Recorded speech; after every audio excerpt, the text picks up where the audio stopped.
ዛሬ ሀይሚዬና ቡራችን ማለት ነው ያናደዳቸው ነገር ምንድን ነው? ምን ገጠማቸው? ሰላማችሁን የመልሰው ለጠላት ቦታ አትስጡ፣ ለማንኛውም መልስ አትስጡ። ብሩኬም የዚህ ዘመን ሰው በጭንቅላቱ ሳይሆን በሆዱ ማሰብ ጀመረ መሰል ሰግጦ ቀሩ ብሏል። እንግዲህ ያው ለገባው ይገባል ማለት ነው። ሀይሚዬም በጣም ነው እንዴ የምትቃጠሉት?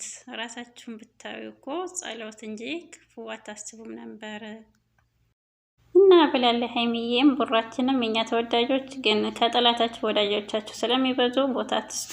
ጉዞ ወደፊት ሰላማችሁን እያብዛልን። ክፉ ነገር ከክፉ ነገር አላህ ይጠብቅልን። የምር በጣም ነው የምንወዳችሁ ሀቂቃ ማለት ነው።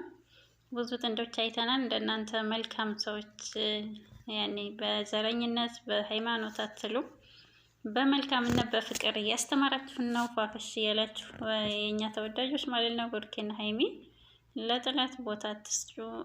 እናንተ ጉዟችሁ ጥሩ ከሆነ ጉዟችሁን ቀጥሉ ማለት ነው። ፈጣሪ ደግሞ ይገዛችሁ፣ ሰላማችሁን ያብዛለን እና ያው ለገባው መልስ ነው ማለት ነው ያው እና ውድ ቤተሰቦቼ የረመዳን ስራ እንዴት ይዟችኋል? አብሽሩ፣ በርቱልኝ። ላይክ፣ ሼር፣ ሰብስክራይብ አድርጉኝ። ፊ አማኒላህ